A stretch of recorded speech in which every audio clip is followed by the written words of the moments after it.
Well, thank you very much indeed, and good morning, everybody. As you said, I'm Sarah Munby. I'm the PermSec at DSIT, and I have undoubtedly the best job in government, and two reasons. So the first is our newly expanded department has now got overall responsibility for leading the data and digital transformation across government, and I couldn't be more excited by that opportunity.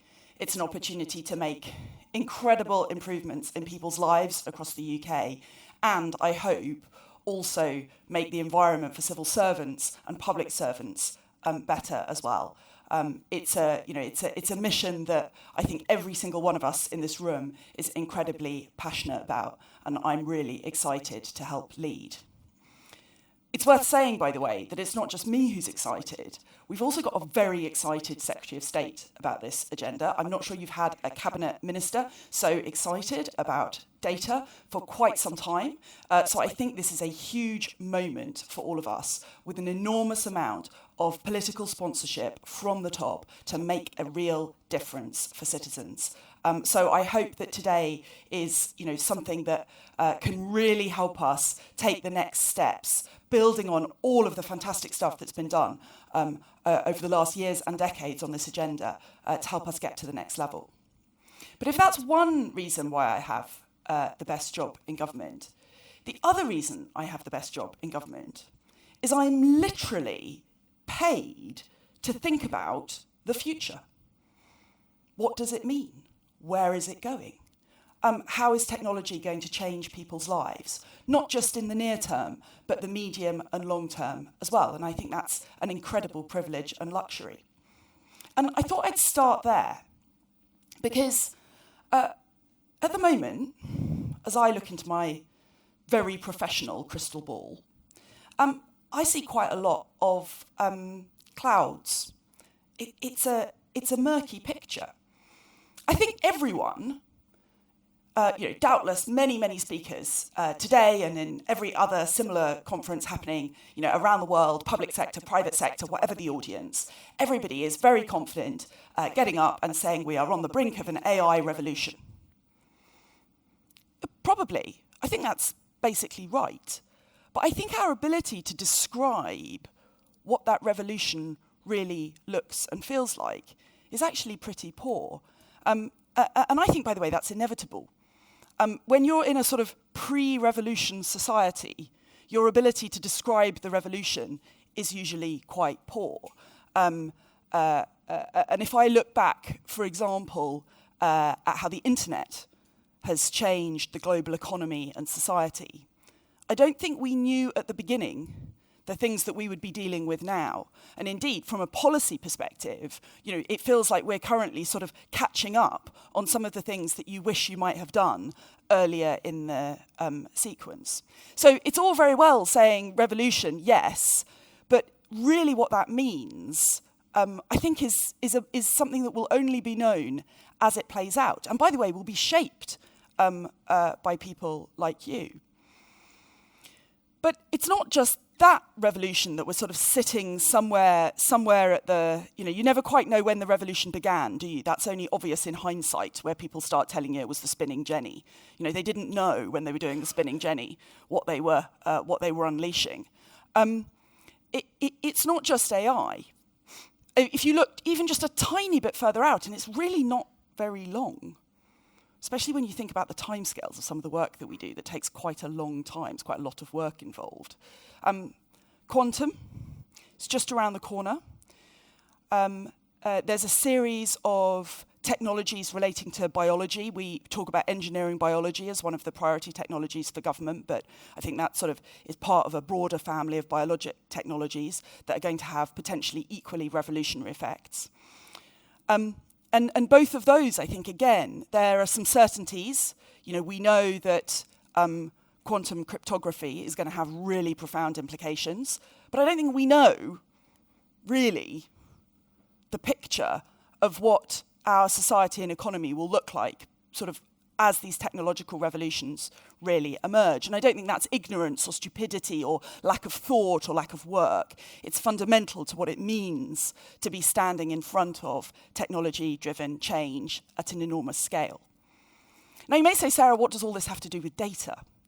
But in these times of tremendous uncertainty, one of the things you're trying to do is build robust capabilities that allow you to operate successfully in a whole range of different environments.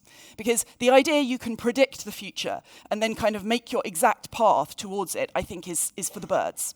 That's not how life is. Actually, what you're trying to do is invest in capability that allows you to manage the future however it may come.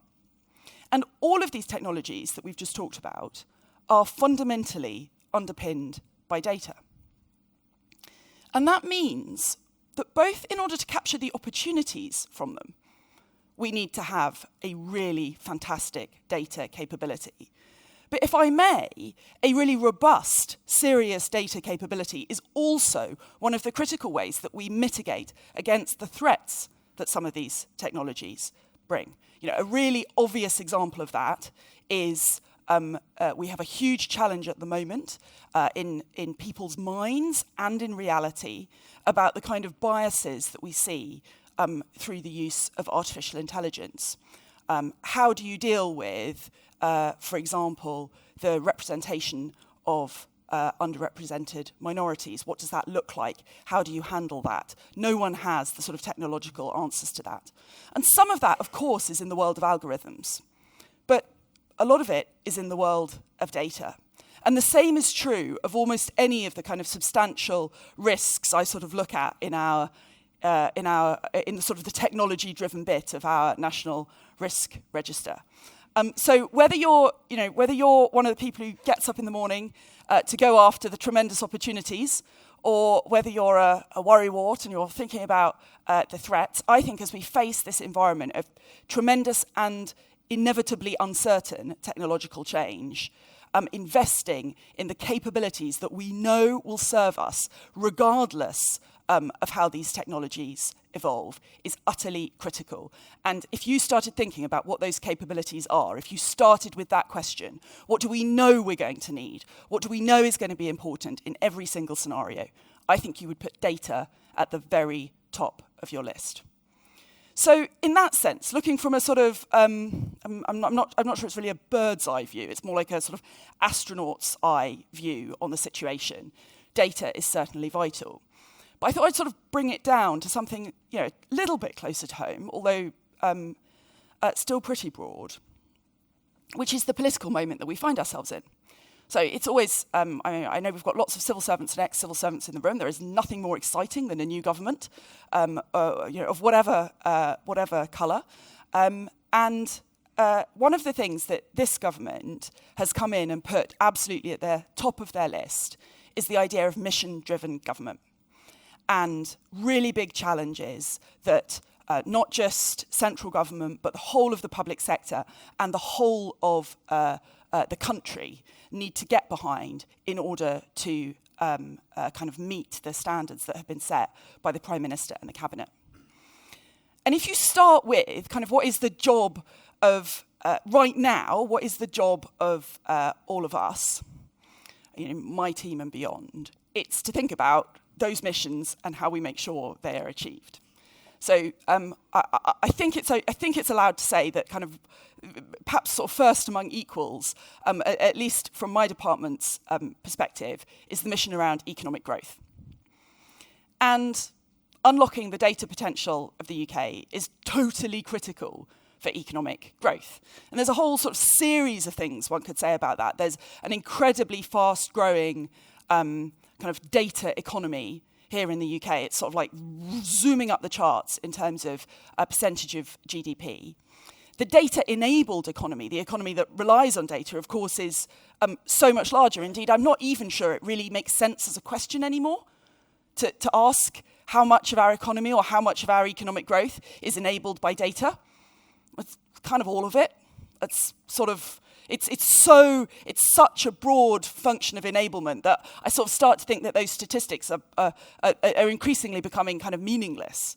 The growth opportunity is huge, and that isn't all about public sector data. Of course it isn't. But public sector data is part of that story as well. It's not just about improving public services. It's about putting data in the hands of the economy so that they can use it, not just to drive economic growth, but to create products and services that help us back in the public sector too. So it's kind of pretty solid bet. Back to we're managing a world of uncertainty, that if you start with the idea that economic growth is your core mission, then you need to put data at the heart of what you do as a country. But it's not just that, right? Look at the other missions as well. Clean energy, subject really close to my heart. I used to be at the department that looked after energy policy for the UK. If we want to have the kind of energy system that can help us fix the challenges of climate change, that is the transformation. There's a huge kind of infrastructure transformation, but ultimately the transformation of the energy system is one that is powered by better understanding and use of data. How we put it in people's hands in the home, how we use it to better manage and optimize the grid, et cetera, et cetera. Something lots of people in this room will be involved in and excited by is the way that we can use data to transform the NHS. And there's a whole series of things to unpack once you get into that box. There's a load of operational opportunities around how we optimize things like bed use or waiting times. And then the spectrum goes right through to how data is enabling the most modern and innovative forms of personalized treatment. None of that is possible without strong data foundations. So, another mission kind of ticked off. I think the same is true on both opportunity and safer streets as well. These are initiatives that require you to join up different pieces of government to really understand the journey of an individual citizen, whether that's a child moving through the education system, or a victim or an offender moving through the criminal justice system. All of this is about our ability to connect the dots and to understand the citizen and to be able to serve them a better, more personalised, more relevant service. And that is what data lets us do. So it's a pretty safe bet from a kind of a sort of macro megatrends perspective. And it's really, really relevant and core to the missions that the Prime Minister has set for us as a country. So, we should probably fix it.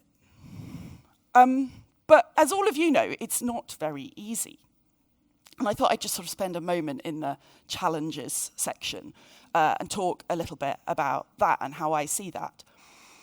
And the first thing to say is, like many of the changes that we need to make in the public sector, I'd start with skills and capability. And I think there's two important aspects of this. One is we still don't have enough expert data professionals in the civil service and in the wider public sector. That is a real challenge and one that we need to solve. But even more broadly than that, we don't have the capabilities and understanding in our broader teams of senior leaders to really understand not just the potential of data.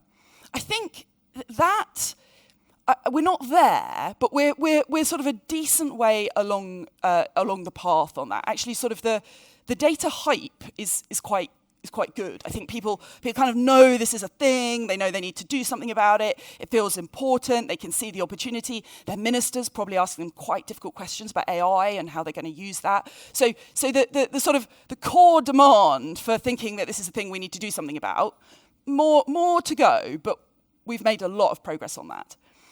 But it's not just that, right? There's a whole kind of the bit of the iceberg that's underneath the ocean. there's a whole set of capabilities that are what's really required in order to drive transformation through data. An investment, that is sort of far more in terms of work, investment, time, resource, challenge than sort of the little bit of the iceberg that you see right at the top sometimes as a senior leader. And I think we don't have enough understanding and appreciation of that kind of change and the work that we need to do to really make a difference. And that's not just kind of technical or systems work. It's actually looking at the whole, the operating environment around data, the incentives for what people do, the way that we set up our services in the first place, all of these sorts of issues. So I think a huge story still to play out around skills and capability, particularly in that group of leaders who sit outside the group of data professionals. So that's one. The second kind of thing I want to pick out of the box is the challenge of silos. So we know, of course, I'm sort of preaching to the choir here, right? We know that data becomes more valuable when we can join it up. That's clear. But it's quite hard yards doing that. And it's hard yards doing it actually particularly inside government. I've said this on all sorts of topics, but I think fundamentally the challenge of a system that is constitutionally, not current politics, constitutionally built upon individual departments with individual accountabilities, individual secretaries of states, and individual responsibilities of civil servants to those secretaries of state, has allowed us to create a system with really excessive levels of silos across government. That's not a data point. It's a point about how our government system operates. And there's an enormous amount of work going on to try to break down those silos and improve cross-departmental working. Actually, the whole concept of mission-driven government is exactly about going after that problem.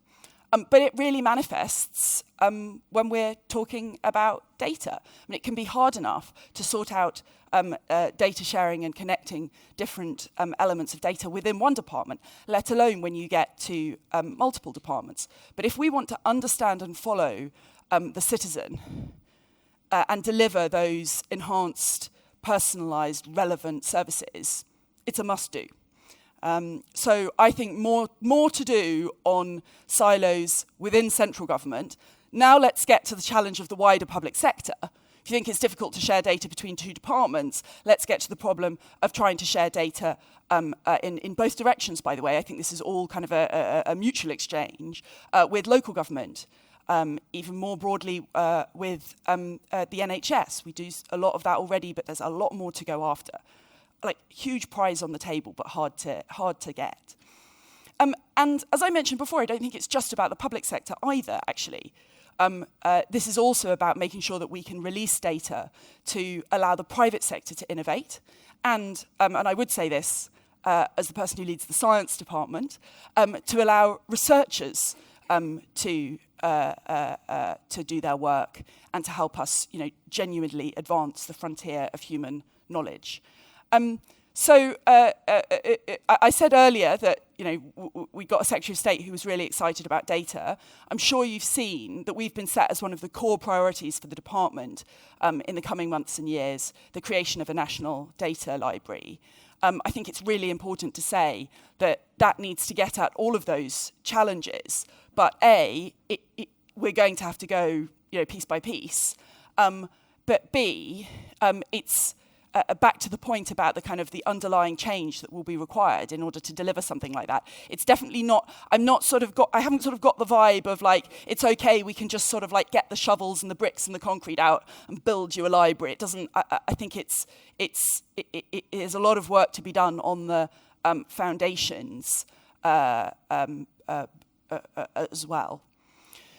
But I think that's, as I say, a really exciting moment of opportunity. The final challenge I was going to talk about then is how we engage and bring the public with us. And this comes back to what I was saying at the beginning about some of the threats that go alongside the opportunities that we face. And this isn't, I don't think, by any means just a public sector problem. Organisations, right across the country and the world are facing the question of what story do they tell citizens or customers or other stakeholders about how they hold and use and look after their data. But for the public sector, it's a really heightened problem because the expectations on us in this area are, as they should be, sky high. Probably not quite enough delivery on some of them at the moment.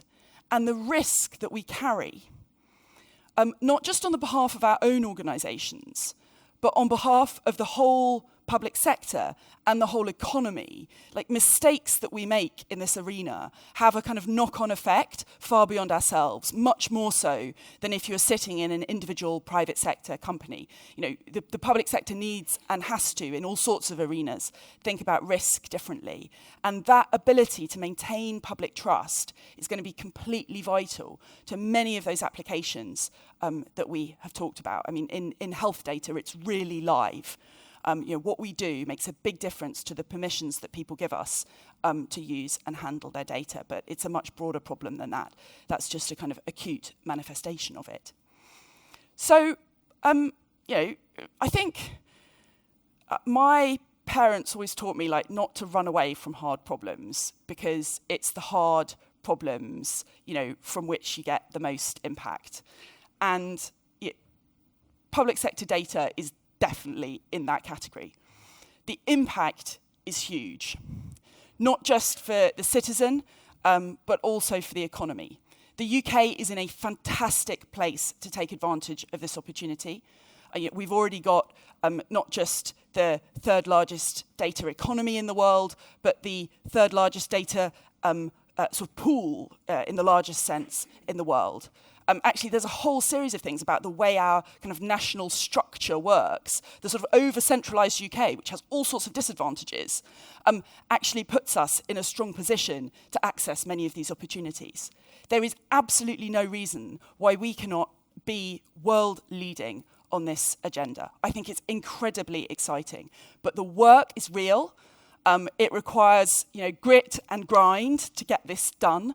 And I know that is what the conversations today are going to be about. How do we work together to harness this incredible opportunity for the nation? So I hope you have a fantastic day.